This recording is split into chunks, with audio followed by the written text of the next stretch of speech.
Good afternoon, everyone. This is Rohan Pujari. I'll be the host for today's webinar, which is on the online training for Baya version 3, which is the latest version that we have introduced. I would firstly like to thank everyone for taking out the time and joining in. Let's get started. In today's webinar, the total agenda is going to be to understand what exactly is Baya version 3. We'll be taking a brief look at the key features and functionalities of the applications, the new functions that we have added, the end user steps to migrate from the version 2 to the new version 3. Next thing, we'll be also looking at the suggested steps and schedule for the rollout of Baya version 3 for the end users of Sky Connect as well as ConnectXF. Now, ConnectXF would be the on-premise customers that we have. So, before going through or getting into the presentation, I'm sure that you are very well aware of the interface which you see on the screen. This is the old version, the Baya version or version 2 you can call it. Okay, we'll be seeing the version 3, how exactly we've changed it or upgraded it. Okay. So during the presentation, the applications supported by the new client will be email, of course, the contact, calendar and tasks. Now the links to the Baya version 2 interface for the admin panel as well as links to the help and settings interface will be provided in the presentation. During the presentation, you will see the link. We'll also be sharing this presentation with you at the end of the webinar. So what are going to be the highlights of this new version that we are introducing? First and foremost thing, it's going to be a very responsive interface. Again, just like the old version, it's accessible on tabs, laptops, desktops, and all the applications support the 3-pane interface. So one of the key highlights that we've introduced is the 3-pane window. Just like you might be aware about the 3-pane window which is offered by desktop clients like Outlook or Thunderbird. Similarly, our web client is also going to be a 3-pane window.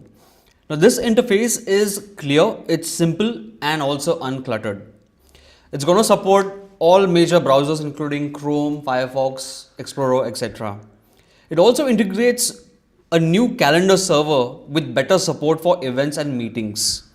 And lastly, has a new task application to manage your tasks or daily activities. A quick run through what exactly would be the benefits of using the new Baya version. One is it's a single application for most devices, no download or configuration of native clients required. It's going to increase the productivity with the 3-pane interface, making the browsing of emails or searching through emails a lot more easier. There are a couple of new applications that we've added with additional features or functionalities. So let's take a quick look at what Baya V3 has to offer us. We'll be taking each module in detail.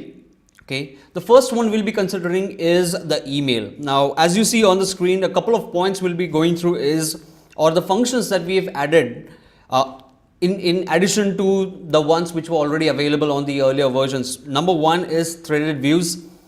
PGP support is another new functionality that we've added that will allow end users to encrypt the actual content of the email and send it across to end recipients or the recipients basically. The third one is language support. It could be Indian or foreign. Fourth one is canned responses. This particularly, it talks about typical templates or a specific content that your user may require on a regular basis. So instead of typing in the actual content every time you draft a mail, they can simply choose to select from these templates and send the mails. The next thing is improved vacation replies, rich text signatures, save email as tasks. That's another functionality that we've added so that in case you have to work on a particular email, you can simply add it as a task so that you do not miss out on that email. And lastly, save email as event. Okay, so let's go to the actual interface, how exactly it looks like. This is how the interface for Baya V3 will look like. As you see, on the left hand side would be your system folders, your personal folders. In the center column, you'll have the list of your emails. Again, you've got unlimited scroll. And on the right hand side is the overview or the actual content of the email. So the benefit of having a 3-pane window would be that you don't necessarily have to open every single email to look at the content. You can simply click on it and see the content of the mail. Similarly, you've got quick links available to kind of compose mail, reply mails, and perform other functionalities. So let's take these points that we discussed one by one. Threaded views. So this view is going to allow you to view your mails in two different formats. One is the list view and the other one is threaded. Okay. So this is the list view. So accordingly, it will expand all the threads or the unread threads. You have specific options available. When you see the threaded emails, you'll see the trail mail or the entire thread, depending upon whether you want to see only the unread thread or the entire one.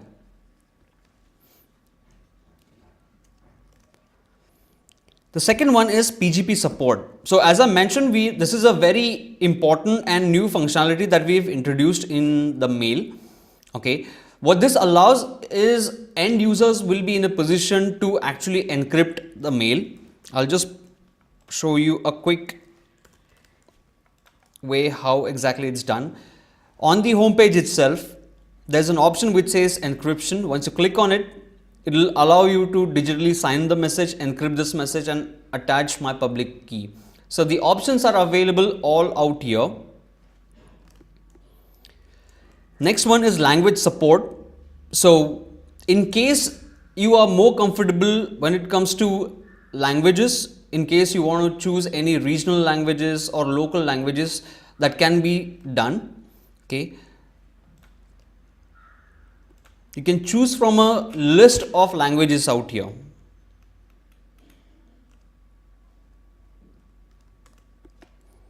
Canned responses. Again, it's another very important functionality to reduce the time it takes to draft mails. If there are certain emails that your end users regularly send, they can simply save those mails. Okay, I'll just compose one.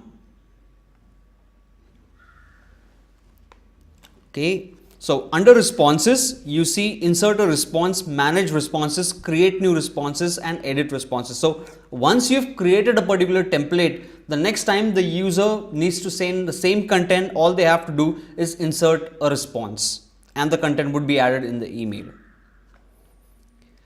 The next one is improved vacation replies. Now I'm sure that you've been using vacation replies. So all you would be required to do is in the settings section or the settings console, you go to vacation replies. Now if you see, the settings console has also been bifurcated and made a lot simpler. Simply click on settings, click on vacation reply and add the vacation reply out here. We'll be seeing the vacation reply in a little bit detail in the future slides. Rich text signatures. So again, when it comes to signatures, click on settings.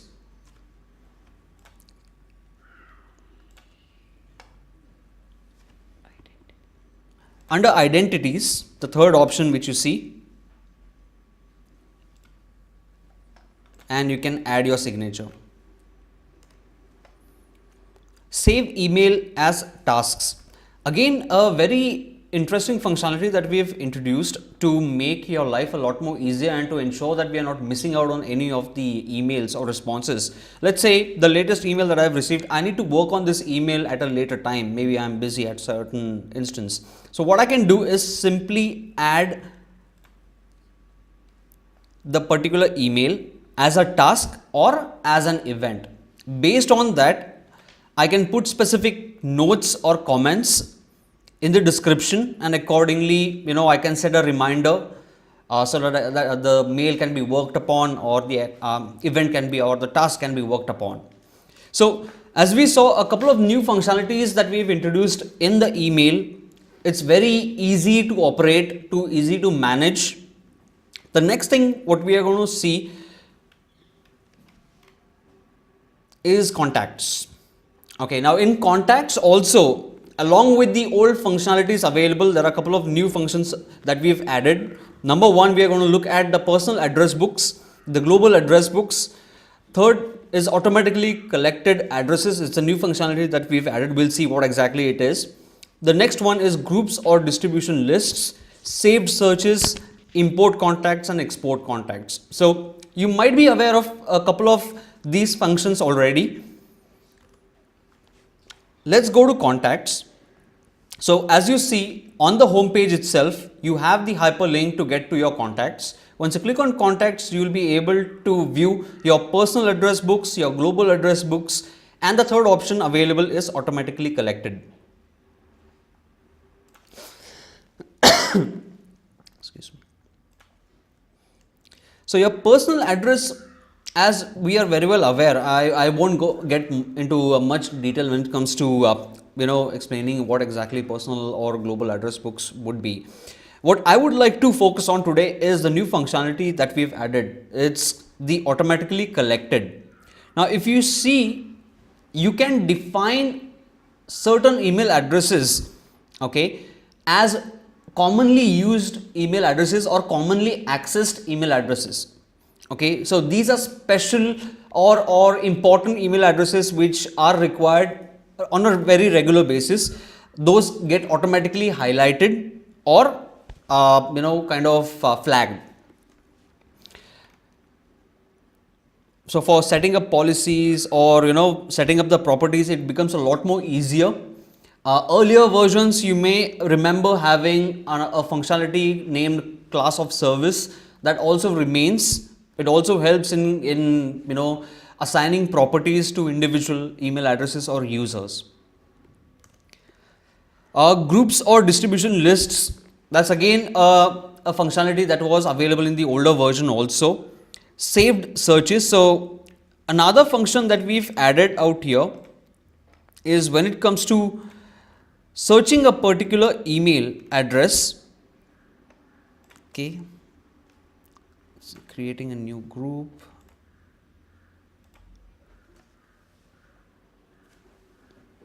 Okay, so you may want to search a particular email address in your personal or your global address book. Let's consider the global address book. All I would be required to do is put in the details. Let's say,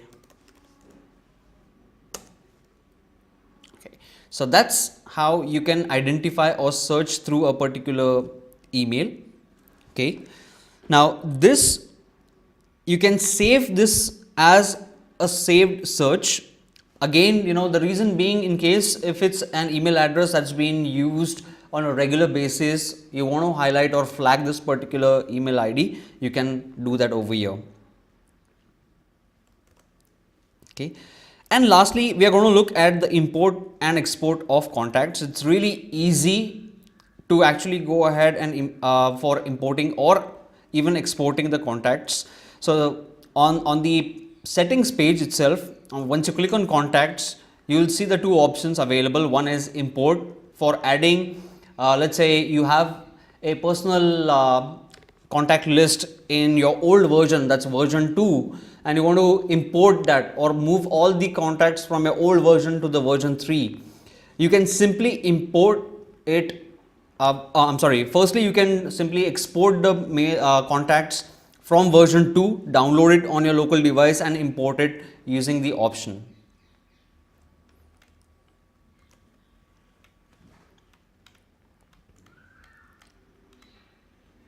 Okay, the next thing we are going to look at is tasks. Okay, how exactly to create and manage task lists, create and managing the tasks, and how to create an alert. So just like contacts, on the home page for Sky Connect version 3 or Baya version 3, you'll have an option or a shortcut to get to your tasks, or the to-do list is what you can say. This would be your daily activities that you can assign, and you can keep track of your daily activities to ensure that you do not miss out on any of the events. So when it comes to tasks, creating and managing tasks, very simple.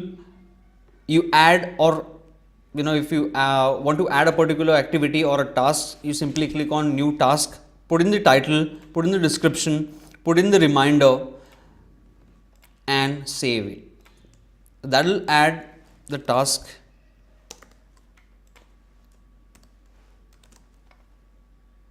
You can mention the start date. Let's say I'll put it as the 10th and save. So the task gets added automatically. You can later go ahead, edit the task, or delete the task.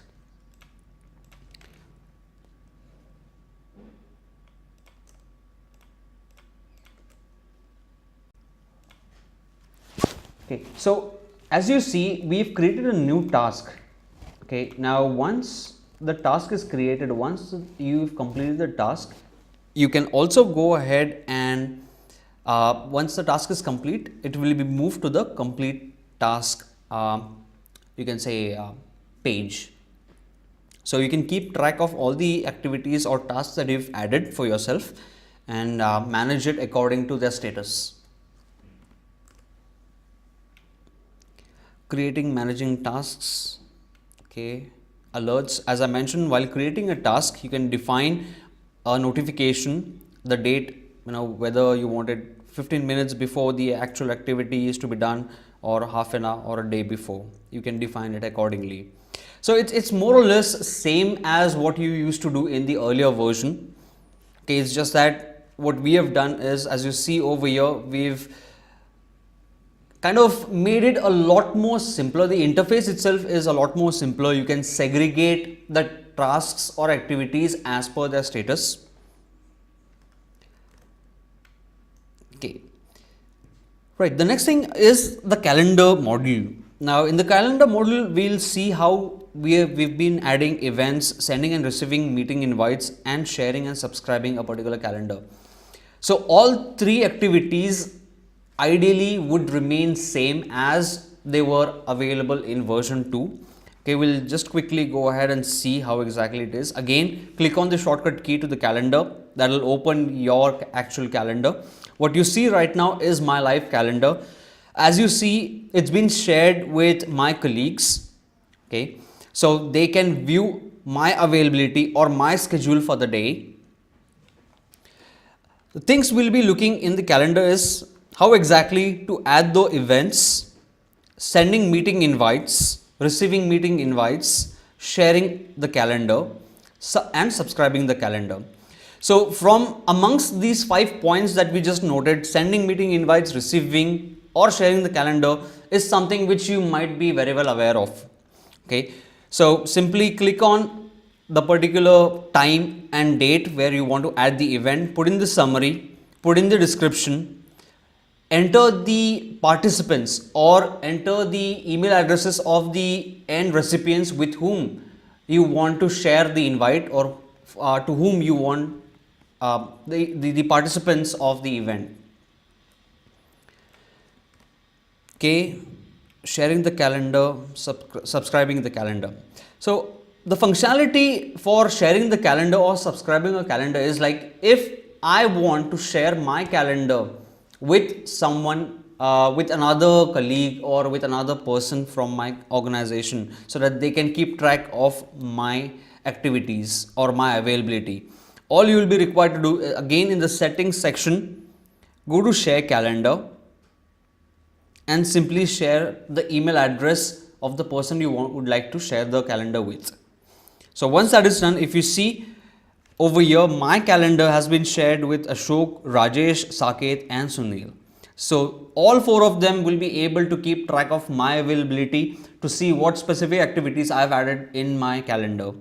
Similarly, when it comes to subscribing a calendar, now I've shared my calendar with these colleagues. If at all tomorrow the colleague would like to share a calendar with me, there will be an invite. Once the calendar gets shared, when the request is placed for sharing a calendar, I as a recipient of that request will receive a notification. I would be required to click on subscribe calendar just below share calendar.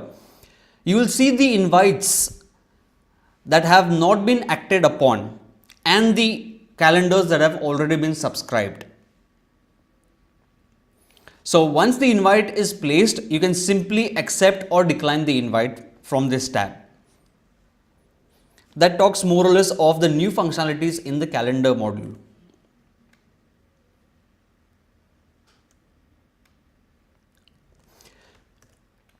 Okay, so next thing we are going to quickly look through this actual settings panel or the admin console. This is the home page again.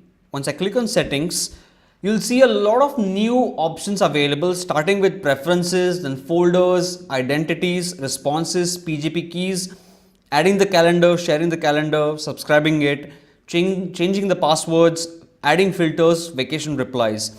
When it comes to preferences, again, there are it's been divided into multiple sub options or sub functionalities. When it comes to setting up preferences with respect to interface, with respect to mail view, displaying of messages, composing functionalities while composing a mail, uh, adding functions to the address book, server settings, encryption, as well as calendar. Similarly, when it comes to folders, you can create personal folders, identities, managing individual user credentials or details, responses, PGP keys, that's encryption. So once you've encrypted a particular email, like we saw in the earlier slide, the key would appear over here, which can be later shared with the end recipient. Plus, you can manage the calendar, sharing of the calendar or subscribing of the calendar, changing passwords, adding filters, and vacation replies. So another functionality which I would just like to quickly point out over here, when it comes to vacation replies, we've added another option which will differentiate or which will allow users to put different responses for internal users and external users. So you may have special messages for internal user within your domain and external users.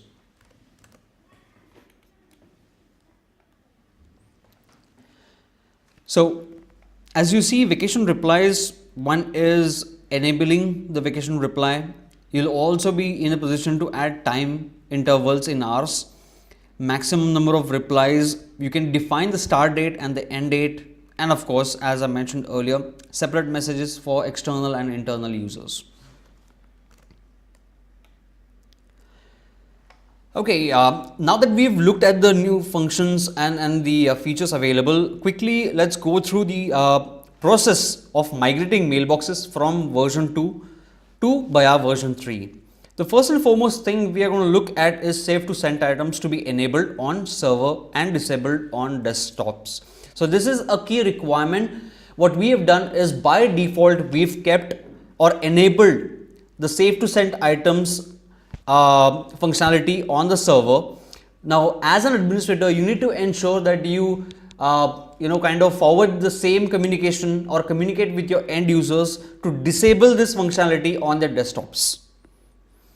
The next point is migrate personal address books from Baya version 2 to the new Baya version 3. So as we've seen while going through the contacts functionality, it's really easy to actually move your contacts from the older version to the newer version.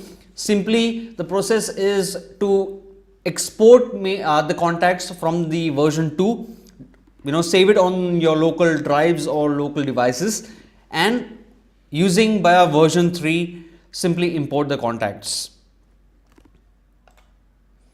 The next step involved would be to migrate calendar events from Baya 2 to the version 3. Again, the process remains same. When it goes to calendar, simply click on calendar. Using the import and export options, you export the calendar events which you've added in version 2, download it and import the details in version 3. Configuring the signature. So as we saw, You may have a specific signature added for individual users. The end user themselves can go ahead, upgrade their signatures in version 3 also. Lastly is installing and configuring desktop and mobile chat clients. So if you see, unlike the older version, the version 2, we do not have an inbuilt chat window available. So, there are a lot of applications available which can be used for the chat applications, one-to-one chat within the domain. For example, for mobile clients, you can use Pidgin. There's another Miranda, I think, which is again a desktop chat client that can be used. One thing what I would like to once again emphasize is across any device, be it mobile, be it laptop, desktop, tablets, the 3-pen window will still be able to maintain the interface or the overview.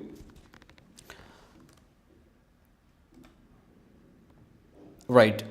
Little focus on this. The schedule for the process of moving to the new Baya version 3. Now the process is already started. It actually commenced from Monday, which was 17 December 2018, where the end users will be shown a link to the new version from the existing signing up pages. So I'm sure a lot of you guys would have already identified the new link. Now end users can continue with the older version or go to the new version. They can choose anyone. Both the web clients and calendar servers will be available till Jan 31st. The second phase would be between 17 December 2018 to 31st of January 2019, where the URL for web client for your domain should be updated to point to the newer version, which is Baya v3. The user should be instructed to use the new calendar server.